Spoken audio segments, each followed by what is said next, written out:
दिल्ली की भागती दौड़ती जिंदगी में हर कोई अपने काम में उलझा रहता है। अनन्या भी उन्हीं में से एक थी। एक स्मार्ट, कॉन्फिडेंट और खूबसूरत लड़की। कॉरपोरेट ऑफिस में काम करती थी, लेकिन उसके दिल में हमेशा एक खालीपन रहता था। वो शाम भी कुछ अलग नहीं थी। ऑफिस से थकी हुई बाहर निकली और पास के कैफे में कॉफी लेने चली गई। जैसे ही उसने दरवाजा खोला, सामने बैठे एक शख्स की नजर उस पर पड़ी। वो आदित्य था। लंबा, स्मार्ट, हल्की दाढ़ी और आंखों में गहराई। वो नजर जैसे अनन्या की धड़कनों को छू गई। अनन्या कॉफी लेकर एक कोने में बैठ गई, लेकिन उसकी आंखें बार बार उसी शख्स पर जा टिकती। और कमाल ये था कि आदित्य भी बार बार उसे ही देख रहा था। कुछ ही देर बाद वेटर आया। मैम, ये आपके लिए है। अनन्या ने हैरानी से पूछा, किसने भेजी कॉफी? वेटर ने इशारा किया। आदित्य हल्की मुस्कान के साथ उसकी ओर देख रहा था।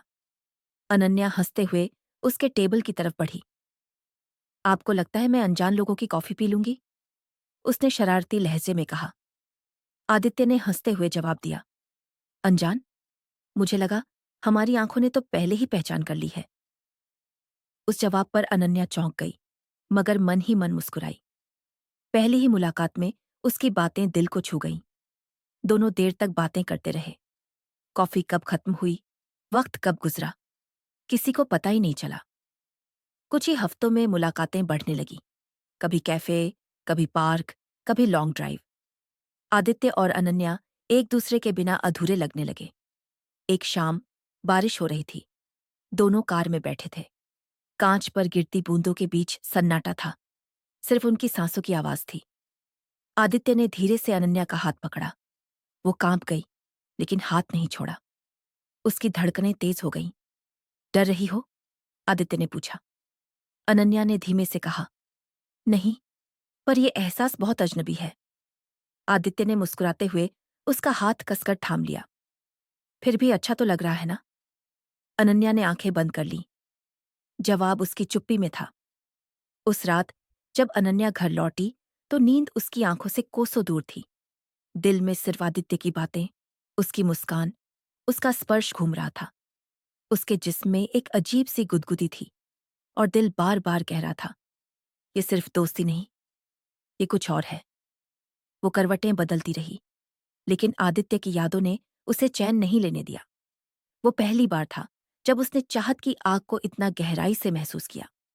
कुछ हफ्तों बाद आदित्य और अनन्या फिर एक साथ मिले। उस शाम हल्की सी ठंड थी। दोनों शहर से दूर एक छोटे से रिसॉर्ट में रुके थे। चारों तरफ शांति थी, बस पेड़ों की सरसराहट और चांदनी। आदित्य ने अनन्या को देखा। उसके चेहरे पर चांदनी ऐसे पड़ रही थी जैसे कोई खूबसूरत तस्वीर। वो पास आया और बोला, अनन्या, एक बात कहूं, जो मैं कब से अपने दिल में दबाए बैठा हूं। अनन्या ने नजरें झुका लीं, लेकिन उसके होठों पर हल्की मुस्कान आ गई। कहो। आदित्य ने उसके हाथों को थाम लिया और धीरे से कहा, मैं तुमसे मोहब्बत करता हूं। सिर्फ तुम्हें सोचकर दिन शुरू करता हूं, और तुम्हारे बिना रात अधूरी लगती है। अनन्या की आंखों में चमक आ गई। उसकी सांसें तेज हो गईं। उसने कांपते होठों से जवाब दिया, आदित्य, मैं भी तुमसे उतना ही प्यार करती हूं। उस पल दोनों ने पहली बार दिल खोलकर मोहब्बत का इकरार किया। इकरार के बाद एक गहरी खामोशी छा गई, लेकिन उस खामोशी में भी दिलों की धड़कनें साफ सुनाई दे रही थी। आदित्य ने उसे अपनी बाहों में भर लिया। अनन्या का पूरा जिस्म उसकी गर्माहट में सिमट गया। उसकी धड़कनें आदित्य के सीने से टकरा रही थीं। वो पल जैसे हमेशा के लिए रुक गया हो। अनन्या ने आंखें बंद कर लीं और महसूस किया कि इस स्पर्श में कितनी तड़प, कितनी मोहब्बत है। उसका दिल कह रहा था, यही है मेरा सुकून। वो रात दोनों के लिए बेहद खास थी। रिसॉर्ट के कमरे में खिड़की से आती चांदनी और बाहर बहती ठंडी हवा, सब कुछ जैसे उन्हें और करीब ला रहा था। आदित्य ने उसके चेहरे से बाल हटाए और फुसफुसाया, तुम्हें नहीं पता मैं तुम्हें कितना चाहता हूं। अनन्या ने उसकी आंखों में देखा और हल्के से मुस्कुरा दी। जानती हूं, क्योंकि मैं भी उतना ही चाहती हूं।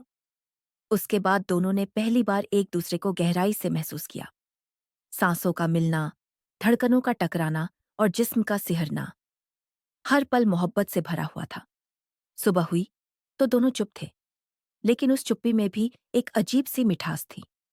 अनन्या ने खिड़की से बाहर देखा और धीमे से कहा, ये रात मुझे हमेशा याद रहेगी, लेकिन लगता है मोहब्बत की प्यास और बढ़ गई है। आदित्य ने उसकी ओर झुककर कहा, ये प्यास कभी पूरी नहीं होगी, क्योंकि मोहब्बत जितनी बढ़ती है उतनी ही गहराई मांगती है। दोनों मुस्कुरा दिए। ये सफर अब एक नए मोड़ पर पहुंच चुका था। कुछ दिन तक सब कुछ जैसे सपनों सा चल रहा था। हर शाम साथ, हर सुबह मैसेज। लेकिन अचानक आदित्य को एक हफ्ते के लिए मुंबई जाना पड़ा। एयरपोर्ट पर अनन्या उसे छोड़ने आई। उसके दिल में बेचैनी थी। इतनी जल्दी लौट आना, मैं तुम्हारे बिना रह नहीं पाऊंगी। अनन्या की आंखें नम थीं। आदित्य ने उसका हाथ थाम कर कहा, एक हफ्ता, बस एक हफ्ता, और फिर मैं तुम्हारे पास लौट आऊंगा, वादा है।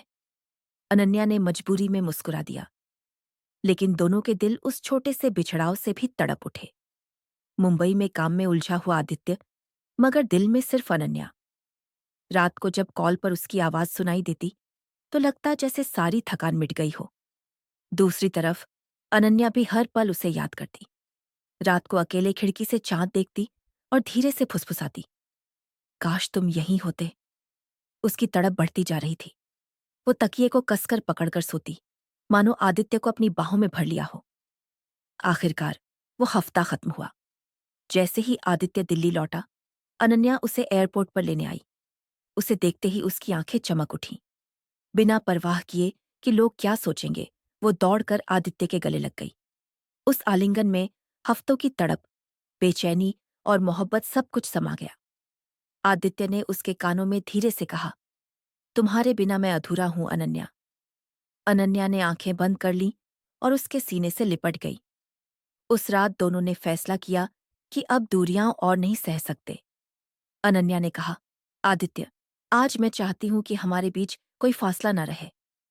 आदित्य ने उसकी आंखों में झांक कर देखा। वो आंखें साफ कह रही थीं कि वो भी यही चाहता है। धीरे धीरे कमरे की खामोशी उनकी सांसों से भर गई। हर स्पर्श, हर चुंबन, हर नजदीकी, जैसे मोहब्बत का तूफान उनके दिलों को बहा ले गया हो। उस रात उन्होंने सिर्फ एक दूसरे को छुआ नहीं, बल्कि एक दूसरे में पूरी तरह समा गए। दिल की प्यास, चाहत का ज्वार और जिस्म की सिहरन, सब ने मिलकर उस रात को अमर बना दिया।